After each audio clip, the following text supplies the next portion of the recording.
From the National Catholic Register, this is Register Radio, bringing light and clarity to the news and topics that affect your life. The Catholic Church in China is in the news as the Vatican continues to reach for a diplomatic breakthrough with the communist government. Some have questioned if the Vatican surrendered too much in these negotiations. We talked to Register correspondent Victor Gaetan for details. Then we take a look back at the busy month of January. And more than simply looking at the top headlines, we recap what we think were the most meaningful stories. That's on Register Radio with me, Jeanette DeMelo, Editor-in-Chief of the National Catholic Register and co-host for Register Radio. And I'm actually joined in studio by Matthew Bunson, my co-host and Register Senior Editor. It's great to see you face-to-face, Matthew. Always. Yeah, it's a rare treat to be able to come down and join you in studio here. Well, my partner, 2018 has started off with a bang, hasn't it? Well, it has. We had the March for Life, we had the Walk for Life, we had a number of major legislative votes on life. We also had President Trump's State of the Union address, so there's a lot to cover. But we want to do more than just talk about headlines. We want to look at some unique perspectives regarding that. Absolutely, and I'm looking forward to that conversation. But first, we have someone on the line with us, Victor Gaetan, who is one of the Register's correspondents on international affairs. And Victor has also covered the Church in China for a Foreign Affairs magazine, as well as many other great Catholic topics for Foreign Affairs magazine. Victor, it's so good to have you with us to talk about these Vatican-China relations. Thank you, Janet. Very nice to be with you. So, Victor, this has been in the news, but I feel as though we should just give our readers our listeners a little background as to what the purpose of negotiations with the Holy See and the Chinese government are all about. What's the effort here? Right. Well, Jeanette and Matthew, we've been following the intention, the working of these negotiations and the dialogue between the Holy See and Beijing since John Paul II, whose goal has been the same, to bring unity to the Catholic Church in China, which has been divided into two communities, one which is state-controlled, state-sanctioned, and the other which functions and has been functioning beyond government control. We know that there are an estimated 12 million Catholics who have lived through many forms of persecution in China in the last decades. The specific task that the Vatican has been following is to normalize the process for selection of bishops in order to protect the essential papal role within a political framework that, given its nature, rejects and opposes so-called foreign interference. And how is it happening now? How are the bishops actually appointed now? At the current situation in China today is ad hoc. When priests learn that they are being considered for episcopal appointment by the government, most seek approval from the Vatican and manage by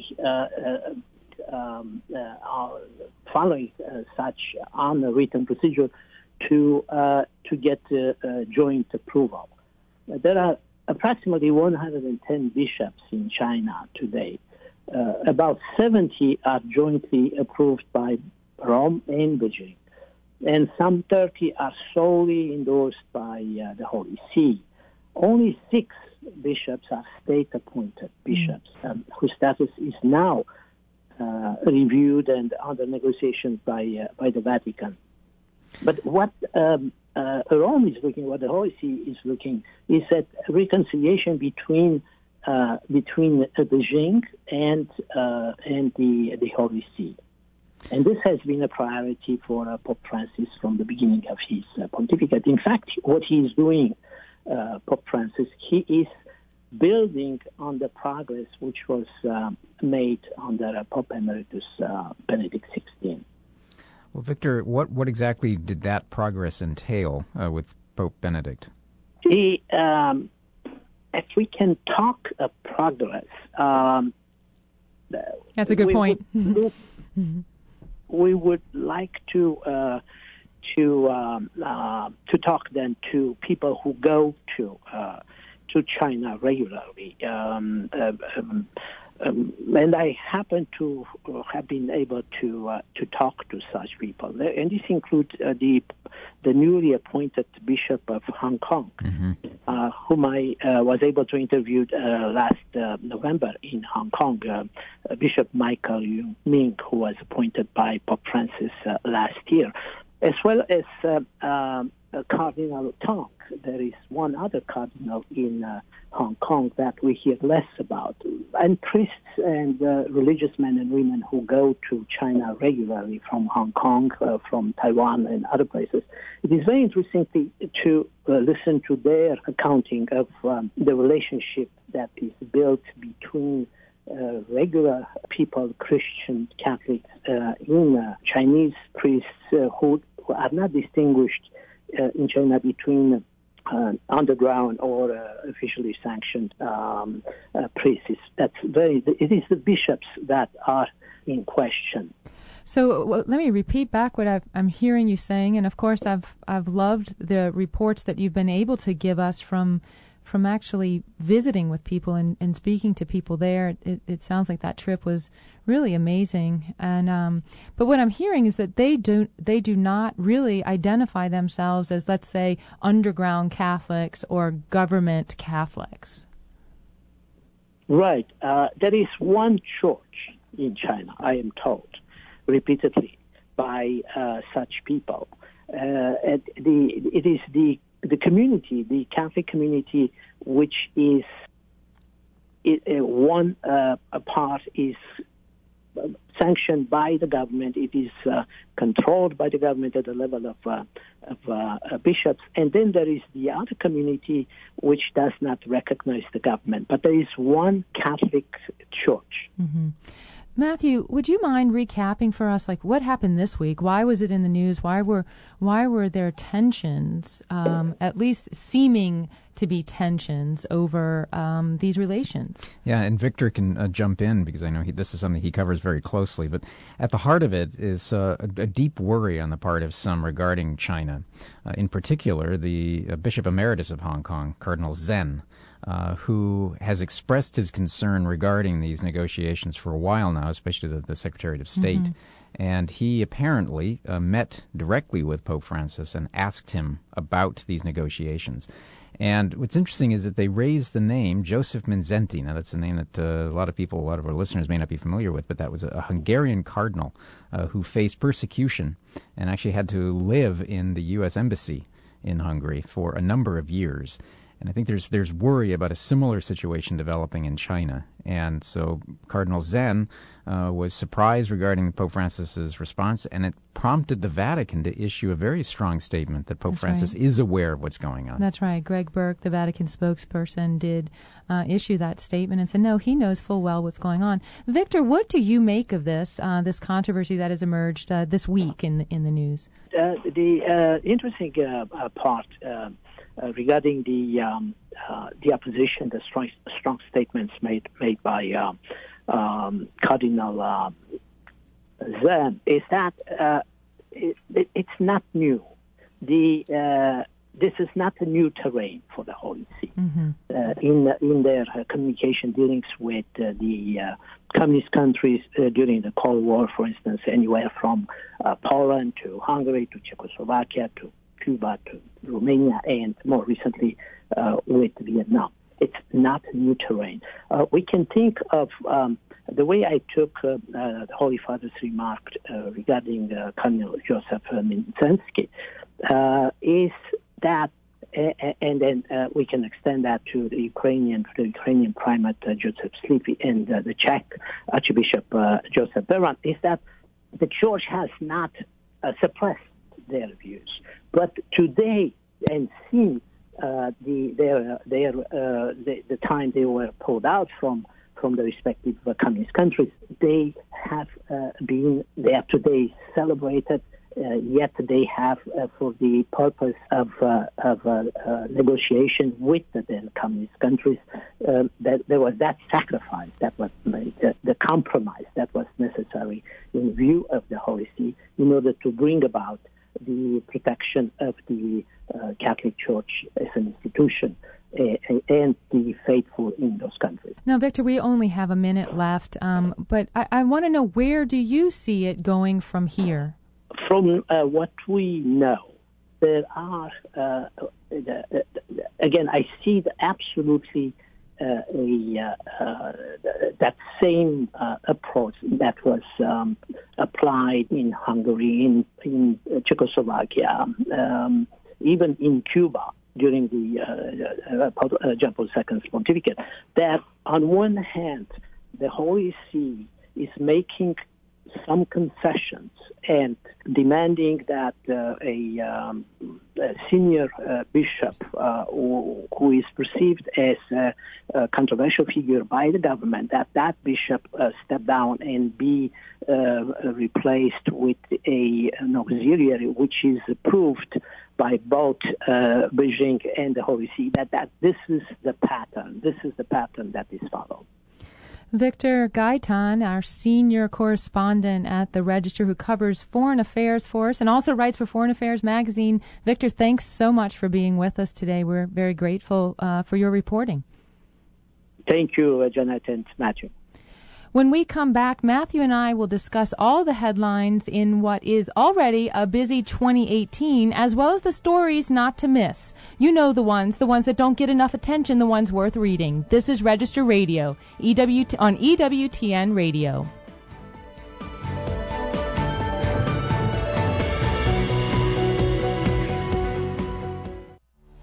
Father Wade Menezes talks about the National Catholic Register. As the National Catholic Register celebrates its 90th anniversary, I think that says a lot about the publication. It works. It's solidly Catholic. It presents the teachings of the Church, unabashedly so, and also guides its readers to be even more solidly Catholic themselves. One of the major effects that I think the Register has on its readers is that it elevates the intellect. Whether it be a faith item or a news item, it presents the news and the faith item in a very balanced way. One thing that the Register can never be accused of is being too far left or too far right. It is solidly Catholic, right in line with the Chair of Peter, and I think that says a lot about the Register. For a 6-issue free trial of the National Catholic Register, go to ncregister.com and click on the 6 free issue banner, or call 800-421-3230 for your 6 free issues. And as you await your first issue, enjoy some of our online content. Let's return to Register Radio on EWTN.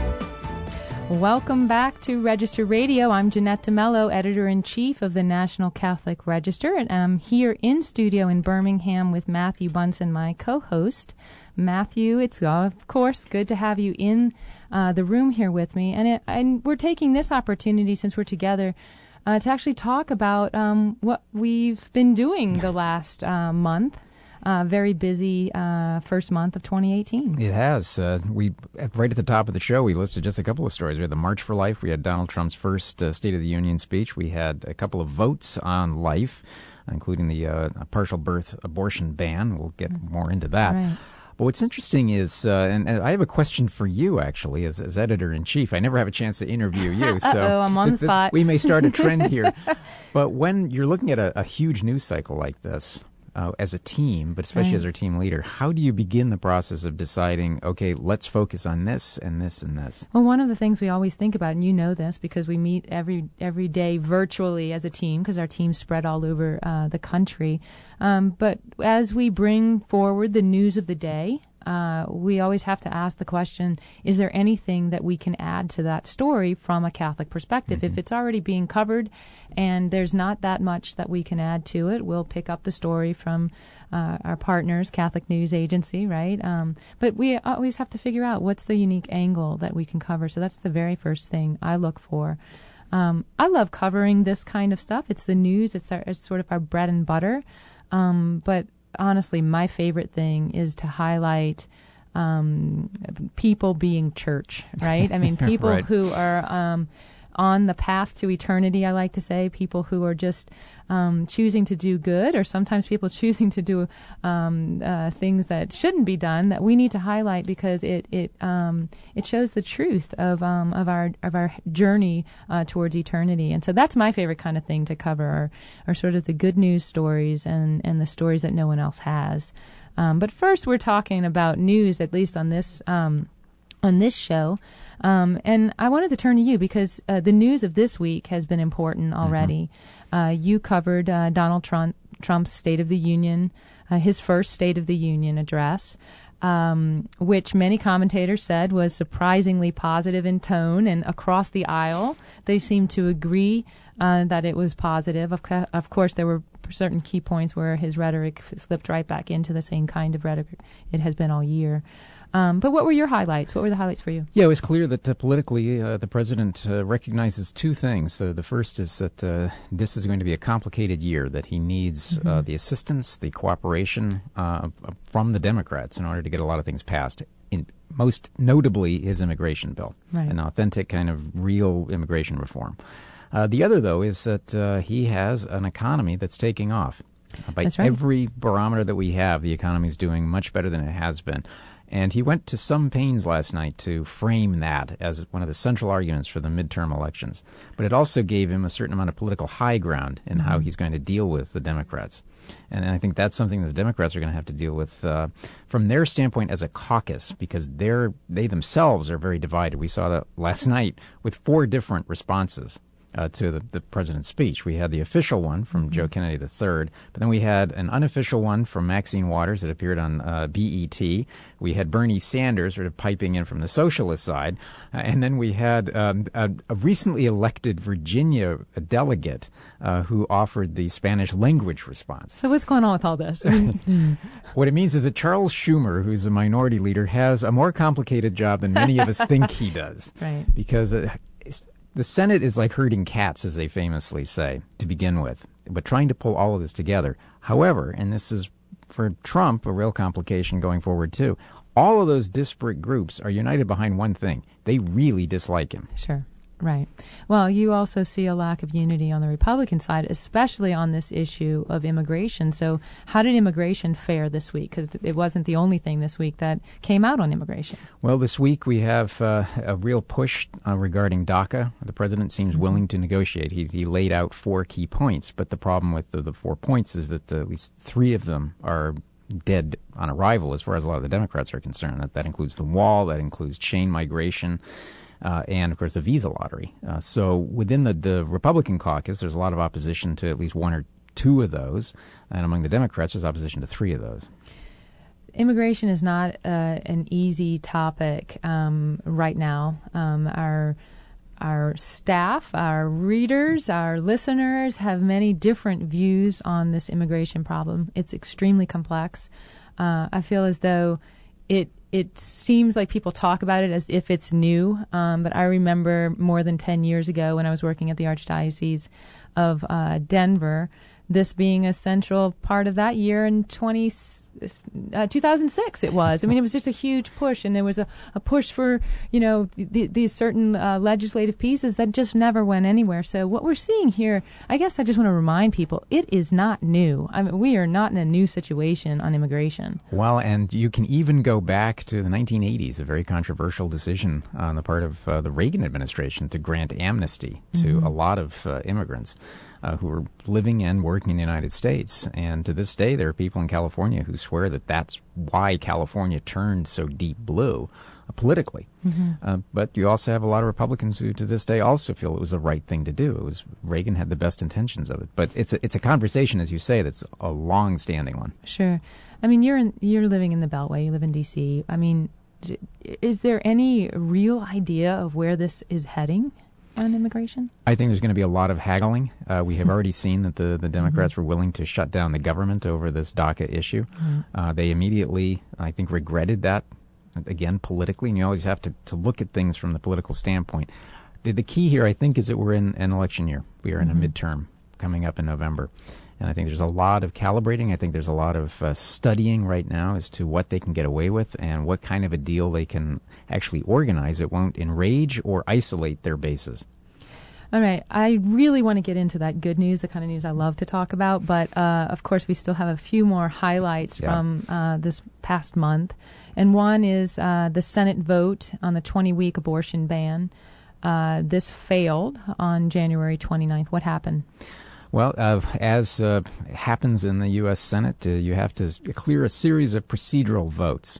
And in order to get past that main hurdle, in order to basically shut down what's called cloture to end debate, you have to get 60 votes. And everyone knew going in, including Mitch McConnell, the majority leader, that they were not going to have those 60 votes, in large measure because of the sheer power of the abortion lobby.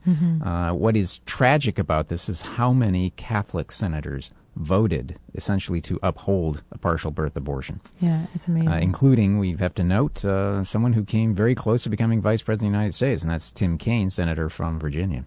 Yeah, that's right. It's really it's a disaster when we can't get this moved forward. So again, it's a part of our prayers, and it's a topic we'll continue.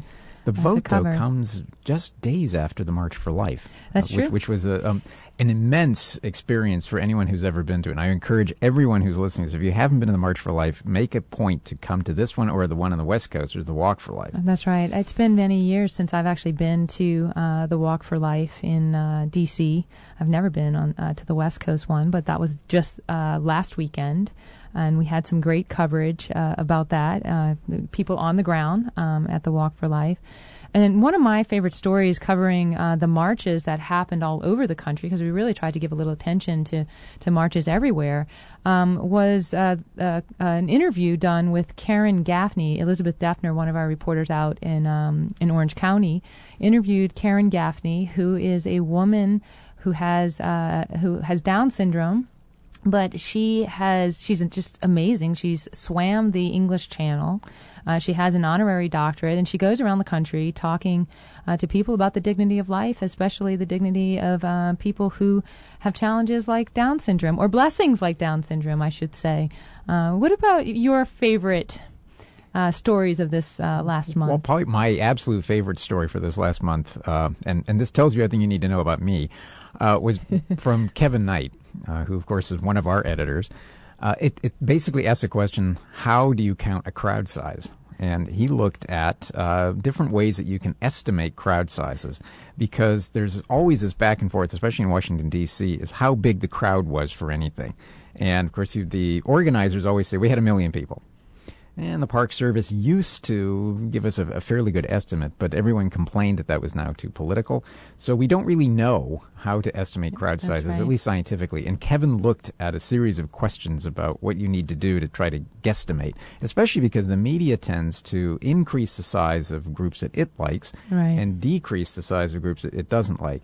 For example, he noted that the march in Denver had several thousand people for certain, and yet I think that local news media reported several dozen people. They say reported dozens of people. So it's pretty. This is absolutely a wonderful blog by Kevin. I'm so glad he did it. One of our most read items too. It was. I was just going to say that it was a trending item all last month, and for good reason. It just shows sometimes the bias in media to the point of stupidity, honestly.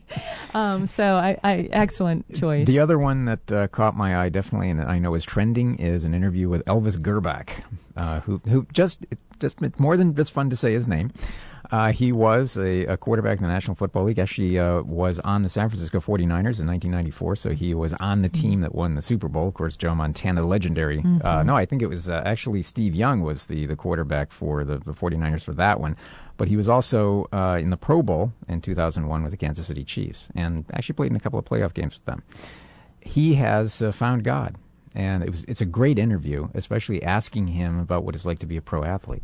Absolutely, and of course, we always try to have something about the Super Bowl as that rolls around every year. And his story is a good one. It goes into his love of Eucharistic adoration, which is something you just don't hear from many pro athletes, and so it's definitely worth the read. He travels around the country speaking speaking to high school students and athletes and encouraging them in faith, not only talking, of course, about team building that happens in any kind of sports, but talking about great saints like St. Peter and St. Athanasius and St. Augustine. So, I mean, you just can't get a better role model than somebody like that. And I have to ask you about Paddington. Paddington. Oh, it just warms my heart. And somehow it warmed Stephen Gaetan's heart, our film critic, who is sometimes hard to please on cartoons and children's fare. But he absolutely loved Paddington, too. And you know, Paddington 1 is something I've seen. I haven't seen Paddington 2 yet, but it's with young kids at home, it's always good to hear of a film that is worth watching, even for an adult. But Stephen's review is great. I think it's worth reading because not only does it give this movie a good pass, but he's very entertaining in the way he wrote it, and he kind of pokes a little bit at the British style of storytelling. So I love Stephen's review. SDG Reviews Paddington 2 is the name of that. And we are almost out of time here, but is there anything that we have missed? I don't think so, other than to make note of the fact, and I know this is something we covered, that let's remember that the pro-life movement is global. And that there's a lot happening around the world, and we're on top of it. Marches in Paris and Australia and elsewhere, especially as this vote in Ireland is coming up. Yeah. I'm so glad you brought that up. We've got a story this week that's probably a must-read for everyone's knowledge on pro-life issues around the world. And Ireland's government is looking to repeal a pro-life amendment, and they need our prayers. So this is all on Register Radio this week. It is great to see you in person. Thank you, Matthew. Thank you, Jeff Burson, our producer, and for all of you who are listening to Register Radio on EWTN Global Radio Network. We are done.